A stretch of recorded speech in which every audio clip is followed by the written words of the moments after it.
Shalom saudara-saudara yang dikasihi oleh Tuhan. Bagi orang percaya, melayani Tuhan atau pelayanan itu merupakan panggilan dan tugas yang Tuhan berikan kepada kita. Selain Tuhan ingin hidup kita menjadi berkat bagi orang lain, tetapi melaluinya Tuhan juga mau kita bertumbuh semakin dewasa di dalam Yesus Kristus. Salam jumpa dalam program Tuhan adalah Gembalaku. Tahukah saudara bahwa Tuhan sedang terus bekerja menggerakkan orang-orang percaya di pelbagai belahan dunia ini untuk melaksanakan panggilan dan tugas yang Tuhan percayakan. Dan setiap harinya ada pekerjaan pelayanan Tuhan yang terus berjalan di seluruh dunia ini. Hal ini mengingatkan kepada kita bahwa pekerjaan Tuhan begitu besar dan semua bergantung kepada pekerjaan Roh Kudus yang bekerja di dalam diri orang percaya maupun Roh Kudus yang bekerja kepada orang-orang yang belum percaya. Saudara, pekerjaan Tuhan itu tidak pernah cocok dilaksanakan sebagai single fighter. Apapun alasannya, pekerjaan Tuhan tidak pernah cocok hanya bergantung kepada satu orang saja. Oleh karena itu, sebagai pelayan Kristus, kita harus dan patut menyediakan diri bukan saja melayani Tuhan, melainkan melayani bersama-sama dan bekerja sama dengan pelayan-pelayan Kristus lainnya, dengan sehati dan dengan seirama. Saudara, mari kita membaca 2 Timotius pasal yang keempat, ayat 9 sampai ayat ke-22. Berusahalah supaya segera datang kepadaku, karena Demas telah mencintai dunia ini dan meninggalkan aku. Ia telah berangkat ke Tesalonika, Kreskes telah pergi ke Galatia, dan Titus ke Dalmatia. Hanya Lukas yang tinggal dengan aku. Jemputlah Markus dan bawalah dia kemari, karena pelayanannya penting bagiku. Tikhikus telah kukirim ke Efesus. Jika engkau kemari, bawa juga jubah yang kutinggalkan di Troas, di rumah Karpus, dan juga kitab-kitabku, termasuk perkamen itu. Alexander, tukang tembaga itu, telah banyak berbuat kejahatan terhadap aku. Tuhan akan membalasnya menurut perbuatannya. Hendaklah engkau juga waspada terhadap dia, karena dia sangat menentang ajaran kita. Pada waktu pembelaanku yang pertama, tidak seorang pun yang membantu aku, semuanya meninggalkan aku. Kiranya hal itu jangan ditanggungkan atas mereka. Tetapi Tuhan telah mendampingi aku dan menguatkan aku, supaya dengan perantaranku Injil diberitakan dengan sepenuhnya, dan semua orang bukan Yahudi mendengarkannya. Dengan demikian aku lepas dari mulut singa, dan Tuhan akan melepaskan aku dari setiap usaha yang jahat. Dia akan menyelamatkan aku sehingga aku masuk ke dalam kerajaannya di sorga. Baginya lah kemuliaan selama-lamanya. Amin. Salam kepada Priska dan Aquila, dan kepada keluarga Onesiforus. Erastus tinggal di Korintus, dan Trofimus kutinggalkan dalam keadaan sakit di Miletus. Berusahalah kemari sebelum musim dingin. Salam dari Ebulus dan Pudes, dan Linus dan Claudia, dan dari semua saudara. Tuhan menyertai rohmu. Kasih karunia-Nya menyertai kamu. Saudara yang dikasihi oleh Tuhan, dalam penutup surat 2 Timotius ini, Rasul Paulus mengungkapkan kebutuhannya dan apa yang terjadi padanya saat ini ketika ia ditahan. Tentu, ungkapan-ungkapan Rasul Paulus ini menggambarkan bahwa ia adalah seorang manusia biasa, sama seperti kita, bahwa ia membutuhkan dukungan dari rekan-rekan sepelayanannya, dan itu merupakan kekuatan dan penghiburan baginya. Bukankah demikian juga dengan kita? Saudara, apakah pesan firman Tuhan bagi kita? Yang pertama, pelayanan pekerjaan Tuhan adalah pelayanan tim yang saling mengisi dan menunjang. Saudara, firman Tuhan berkata begini, berusahalah supaya segera datang kepadaku, karena Demas telah mencintai dunia ini dan meninggalkan aku. ia telah berangkat ke Tesalonika, Kreskes telah pergi ke Galatia dan Titus ke Dalmatia. Hanya Lukas yang tinggal dengan aku.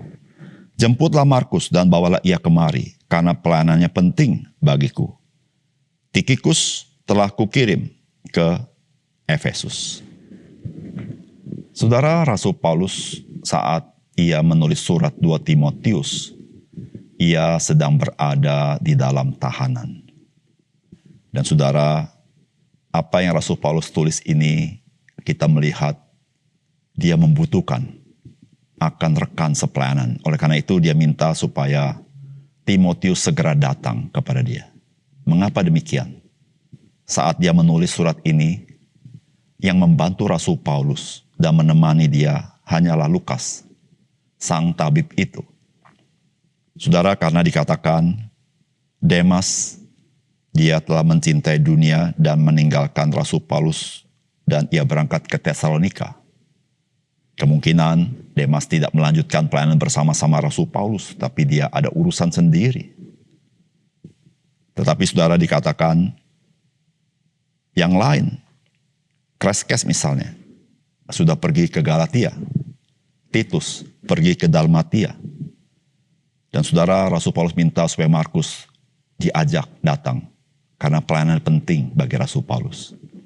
Saudara, kita menyaksikan dari apa yang Rasul Paulus sampaikan. Saudara, pekerjaan Tuhan tidak dapat dilakukan oleh satu orang saja. Saudara, Rasul Paulus tidak pernah bisa melayani sendirian, seberapapun hebatnya dia.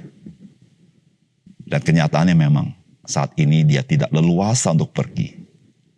Bagaimanakah pekerjaan Tuhan dilaksanakan? Tuhan memakai teman-temannya.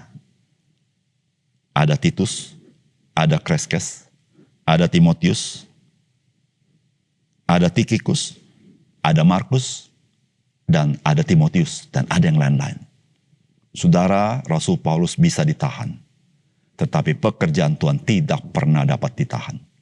Saudara, di sini kita melihat betapa penting ketika kita melayani, kita menyadari bahwa kita melayani secara tim.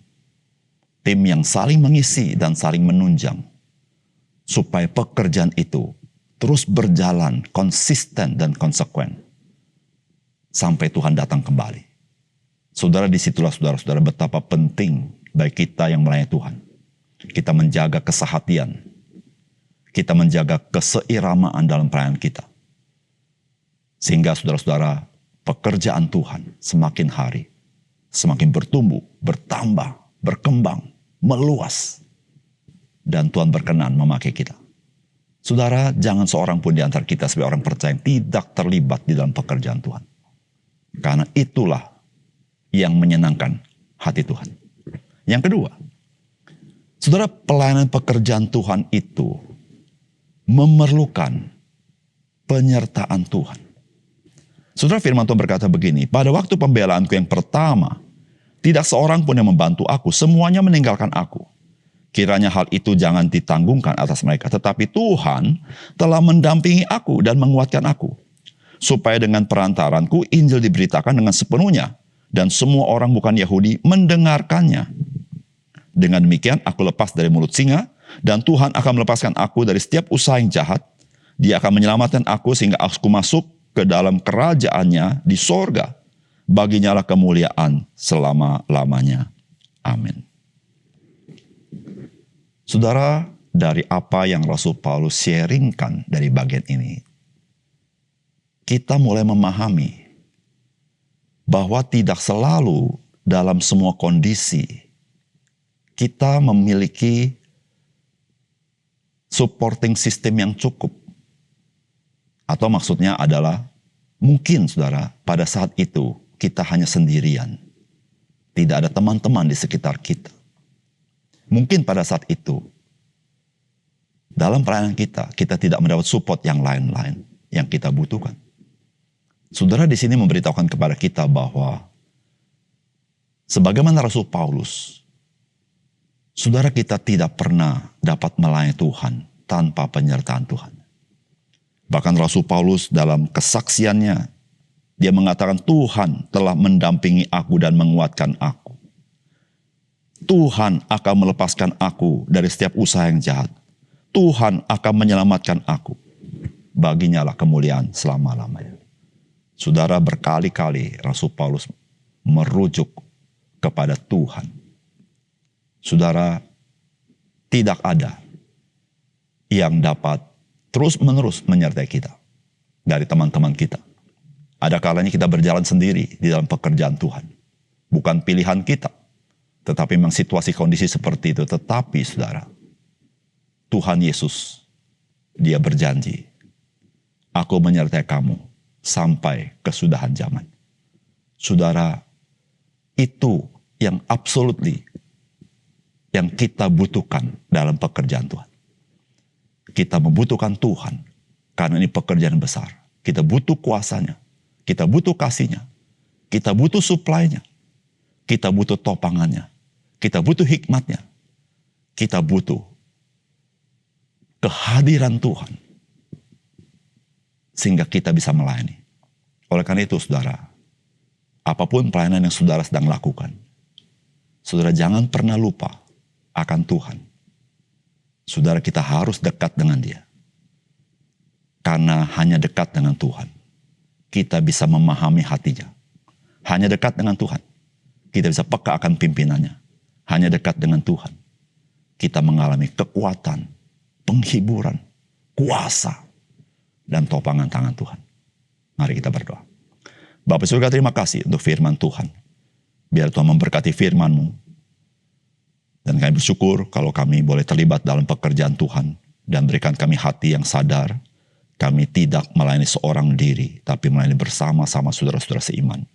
Bantu kami supaya kami sehati seirama. Lebih daripada itu, Tuhan, Engkau berjanji tidak pernah meninggalkan kami. Terima kasih Tuhan.